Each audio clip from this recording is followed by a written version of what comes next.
Salut, c'est Rado, je suis content de vous retrouver pour la mise à jour de l'analyse technique du CAC 40. Quelle séance? 0,97% de hausse pour ne pas dire 1%. Et non seulement le gap ici n'a pas été complètement comblé, donc il reste toujours actif, avec un objectif qui reste toujours le même, à savoir la distance parcourue avant le gap reporté par-delà le gap.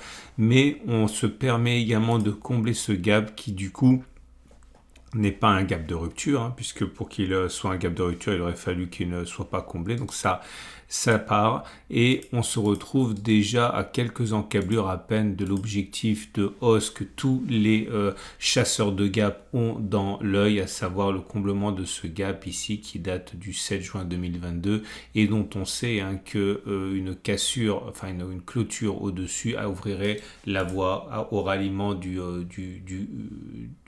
morceau de résistance, du plat de résistance, la résistance hebdomadaire et journalière qui semble être la borne haute d'un vaste trading range maintes fois évoqué déjà, et on le verra encore au niveau de l'Ishimoku. Mais pour l'instant, si on fait les choses une après l'autre, on est donc en situation de force pour aller se confronter au gap ici à 5520.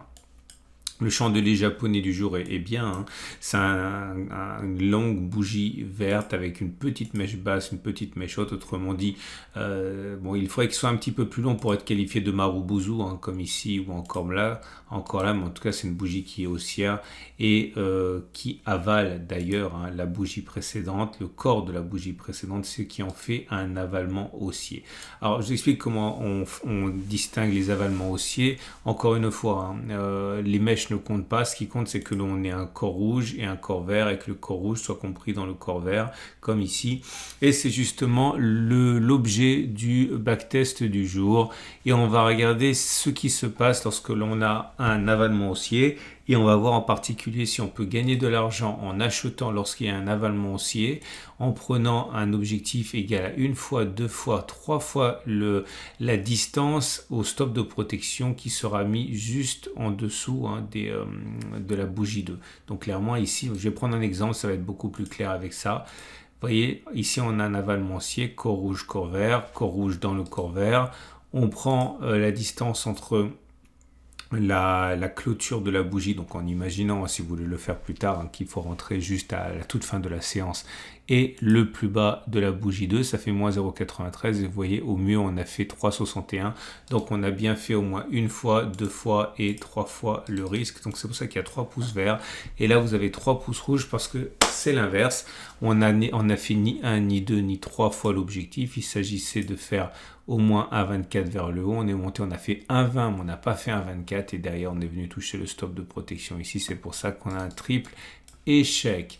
On enchaîne ici avec un troisième exemple, je vais vous montrer un triple échec, un triple succès. C'est assez fréquent, un triple échec, un triple succès encore, triple échec, triple succès, triple échec, triple échec, un succès et 2 échecs. Alors pourquoi? Vous allez voir, c'est très très simple, puisque vous allez avoir ici le premier objectif qui a été atteint, à savoir il fallait faire 1,53, on a fait 1,57, par contre on n'a fait ni 2 ni 3. Alors attention, les puristes aiment bien plusieurs choses, et là encore, c'est difficile à backtester, mais les puristes aiment bien que la bougie verte soit longue, que le corps rouge soit vraiment avalé par une bougie de forte amplitude, et encore mieux lorsque ça apparaît sur un support. Mais là encore une fois, même s'il y a moyen de peaufiner, j'ai testé tous les avalements haussiers qui correspondaient à un corps rouge avalé par un corps vert. Ensuite, on a encore un triple succès ici, succès, échec, triple succès, triple échec, double succès ici avec un échec à R3. Triple succès, triple échec, échec, succès. Et on va arriver bientôt à 30 occurrences, voilà. Et le résultat est le suivant. Si on vise R1, c'est-à-dire une fois le risque, on a 16 succès, 14 échecs, autrement dit 53% de succès, 47% d'échecs. Ça veut dire que si on avait risqué 1000 euros par trade, on aurait gagné 16 fois 1000, perdu 14 fois 1000, donc globalement on aurait gagné 2000. Si on avait visé 2 fois le risque, on n'a plus que 12 succès et 18 échecs, c'est-à-dire 40% de succès, 60% d'échecs, mais on aurait gagné plus puisque c'est 12 fois 2000, 24 000 moins 18 fois 1000, 18 000, donc 6 000 euros. Et si on vise 3 fois le risque, il faut savoir qu'on a très peu de chances d'avoir raison, uniquement 10 succès et 20 échecs. Donc le taux de succès n'est plus que de 33% pour 67% d'échecs, mais on gagne 10 fois 3000, 30 000, moins 20 fois 1000, 20 000. Donc on a un résultat net de 10 000. Autrement dit, on l'a compris, si on veut avoir raison, il faut viser une fois le risque. Si on veut gagner de l'argent, il faut viser 3 fois le risque. Mais tout ce que je viens de dire n'a aucune légitimité scientifique parce qu'on ne fait pas de conclusion, on ne tire pas de conclusion sur 30 occurrences. Mais comme d'habitude, dans le cadre du cercle des tradosoriens, je vais essayer de monter en régime et faire 2 fois plus d'occurrences. Normalement, ça devrait affiner le résultat.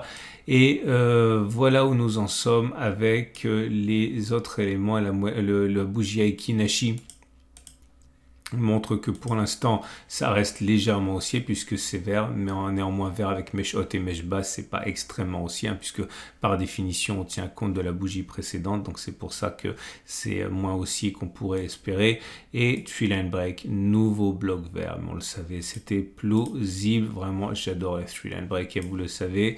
Les moyennes mobiles à présent, moyenne mobile à cette période, et bien c'est ascendant et on est au-dessus, donc la tendance immédiate est très haussière. La moyenne mobile à 20 périodes, elle est ascendante, on est au-dessus, donc la tendance générale est haussière. La moyenne mobile à 50 jours, maintenant elle est vraiment ascendante, on est au-dessus, la tendance de fond est haussière.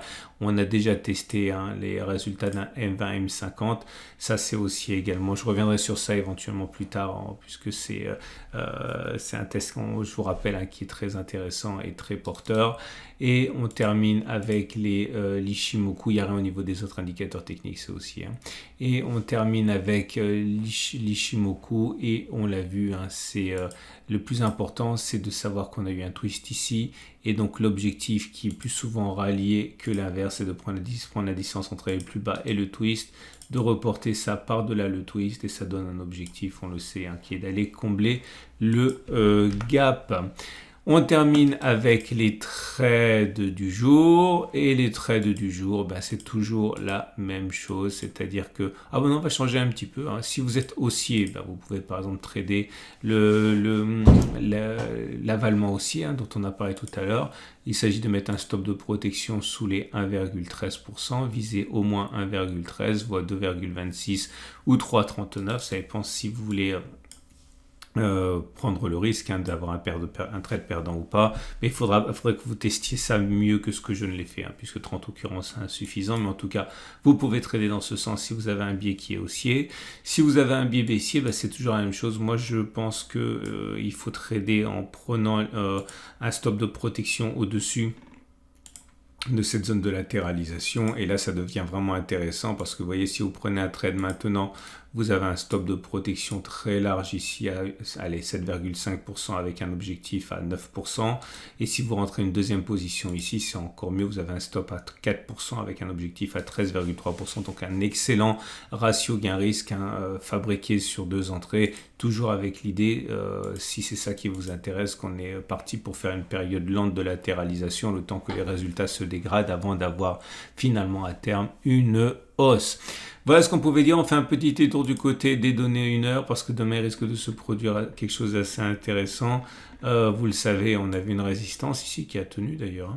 Il est plausible que demain, on travaille cette zone. Si jamais on monte comme ça, qu'on casse et qu'on revient, on aura un point d'entrée ici pour entrer long, stop de protection, notamment en utilisant la TR en dessous avec pour objectif d'aller combler le gap et pourquoi pas aller plus haut.